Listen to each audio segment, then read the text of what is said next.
قرآن کا بھی فرمان ہے، اللہ رب العزت موسیٰ علیہ السلام سے بھی فرما رہا ہے۔ تو اعتراض کرنے والے نے جب اعتراض کیا کہ تم نبی کے اوپر سلام کیوں پڑھتے ہو، تو ایک عاشق نے اپنے قلم کو اٹھایا، اعتراض کرنے والے کو جواب دیا۔ کس انداز میں دیا؟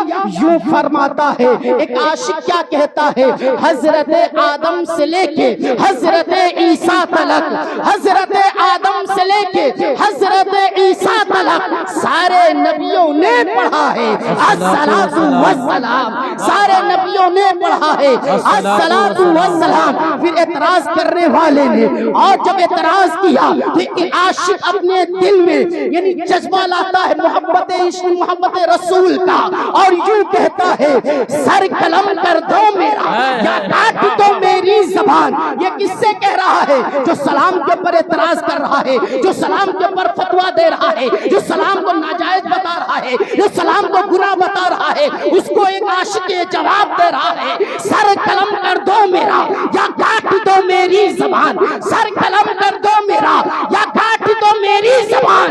ہے نس نس میں بسا الصلاۃ والسلام، ہے نس نس میں بسا الصلاۃ والسلام۔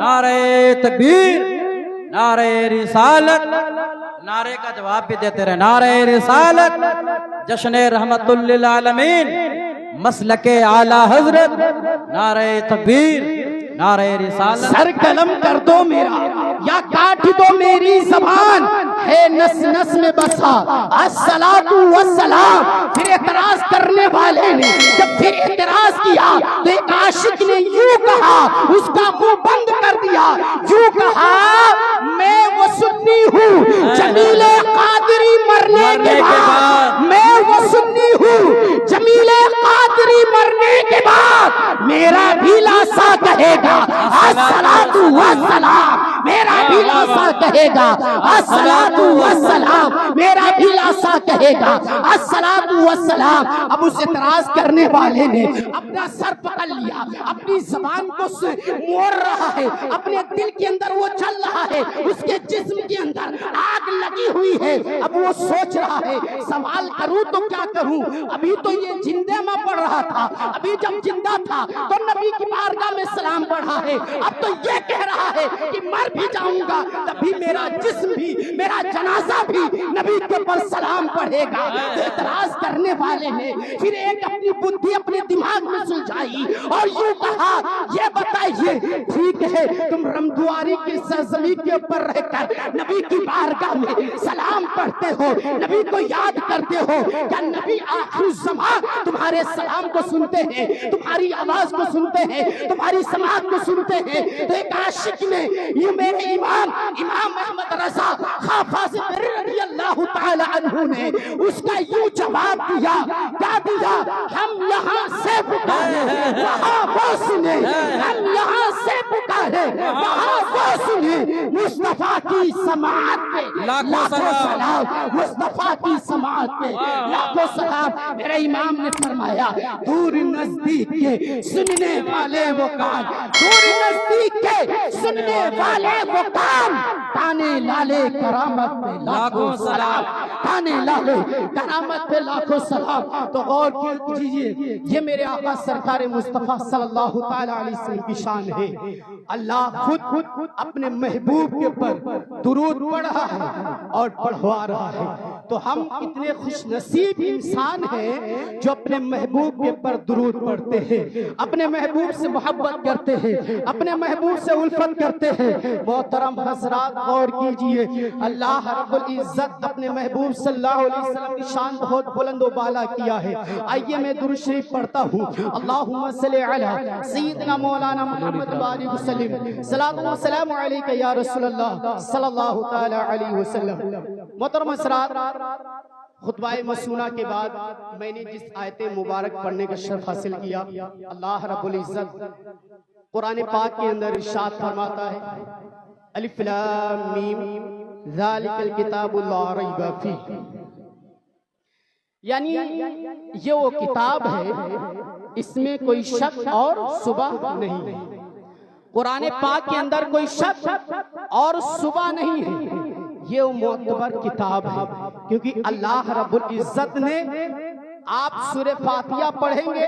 سورہ فاتحہ پڑھنے کے بعد جیسے ہی سورہ بقرہ کا آغاز کریں گے اللہ رب العزت نے اعلان کر دیا اور بتا دیا الف لام میم ذالک الکتاب لا ریب فیہ، یعنی یہ وہ کتاب ہے اس میں کوئی شک اور شبہ نہیں ہے. میرے آقا سرکار مصطفیٰ صلی اللہ تعالی علیہ وسلم نے ارشاد فرمایا تم میں بہتر وہ شخص ہے جو قرآن سیکھے اور سکھائے. جو قرآن سیکھے اور سکھائے تم میں بہتر وہ ہے. محترم حضرات غور کیجئے، میرے آقا رحمت للعالمین صلی اللہ تعالی علیہ وسلم ارشاد فرماتے ہیں کہ اپنے گھر کو قبرستان نہ بناؤ. تو صحابی رسول عرض کرتے ہیں یا رسول اللہ گھر قبرستان کیسے بنتا ہے؟ میرے آقا رحمت للعالمین صلی اللہ تعالی علیہ وسلم نے ارشاد فرمایا کہ جس گھر میں قرآن نہ پڑھا جائے وہ گھر قبرستان ہو جاتا ہے، اور جس گھر میں قرآن کی تلاوت کی جاتی ہے، جس گھر میں سورہ بقرہ پڑھا جاتا ہے اس گھر سے شیطان بھاگتا ہے، اس گھر سے شیطان بھاگتا ہے. تو جس گھر میں قرآن نہ پڑھا جائے تو وہ گھر بھی یعنی قبرستان ہو جاتا ہے. میرے نبی سرکار مصطفیٰ نے یہ بھی ارشاد فرمایا ہے کہ آنی جس کے سینے کے اندر قرآن محفوظ نہ ہو وہ سینہ جو ہے ویران ہو جاتا ہے، وہ سینہ ویران ہو جاتا ہے. غور کیجئے، میرے آقا سرکار مصطفیٰ صلی اللہ تعالی علیہ وسلم نے ارشاد فرمایا کہ جس نے قرآن حافظ قرآن کی عزت دی گویا اس نے میری عزت دی ہے.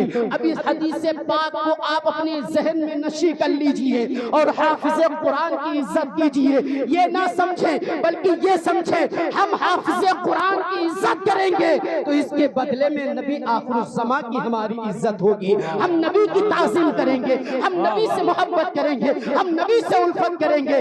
اس لیے آپ حضرات اپنے حافظ قرآن سے آپ محبت کیجئے. محترم حضرات اور کیجئے، میرے آقا سرکار مصطفیٰ صلی اللہ تعالی علیہ وسلم نے ارشاد فرمایا ہے کہ جس نے قرآن پاک کو حفظ کر لیا اور اس کو یاد کر لیا، اس کے پر قائم رہا، میرے نبی ارشاد فرماتے ہیں وہ حافظ قرآن ایسے 10 لوگوں کو جنت میں لے کے جائے گا جس کے اوپر دوزخ واجب ہو چکی ہے، جس کے اوپر دوزخ واجب ہو چکی ہے.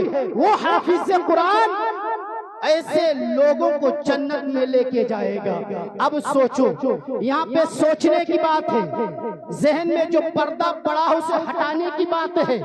آج کہنے والے کہتے ہیں کہ نبی شفاعت کیسے کریں گے؟ نبی کی شفاعت تو قبول ہی نہیں کی جائے گی. تو غور کیجئے، جب ایک حافظ قرآن کہ یہ شفاعت کا مرتبہ ہے کہ جس کے اوپر یعنی جس کے اوپر دوزخ واجب ہو چکی ہے وہ 10 لوگوں کو جنت میں لے کے جائے گا. تو سوچو جس کے اوپر قرآن نازل ہوا ہے، جس آخر الزمان کے اوپر اللہ نے اپنا کلام نازل کیا ہے، اس نبی کی شفاعت کا عالم کیا ہوگا، اس مدینے کی شفاعت کا عالم کیا ہوگا، احمد مختار کی شفاعت کا عالم کیا ہوگا. تو یوں ہوگا پیش حق مزدہ شفاعت کا سناتے جائیں گے، پیش حق مزدہ شفاعت کا سناتے جائیں گے.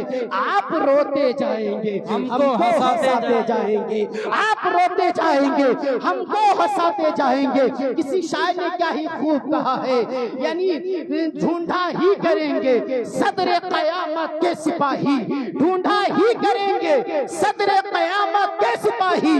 وہ کس کو ملے جو آپ کے دعوت میں چھپا ہو، وہ کس کو ملے جو آپ کے دعوت میں چھپا ہو. غور کرو، یہ میرے نبی سرکار مصطفیٰ صلی اللہ تعالی علیہ وسلم کی شان ہے. اور آپ تاریخ کا مطالعہ کیجئے، آپ تاریخ کو اٹھا کے دیکھیے. جب ابتدائے اسلام سے لے کر آج تک ہر ایک مذہب اور ہر ایک اسلام کے دشمنوں کی یہی سوچ ہے کہ اسلام کو مٹایا جائے، اسلام کو کمی بیشی کی جائے، اسلام میں گھٹایا بڑھایا جائے، مگر غور کیجئے یہ وہ کتاب ہے اللہ رب العزت نے بہت سی کتابوں کو نازل کیا ہے، مگر ان کتابوں کی خود ذمہ اللہ نے نہیں لیا ہے، انہیں امتیوں کو دے دیا، نبیوں کو دے دیا، اس لیے ان میں لوگوں نے گھٹا بڑھا دیا ہے، مگر قرآن پاک کی حفاظت خود رب کائنات کر رہا ہے۔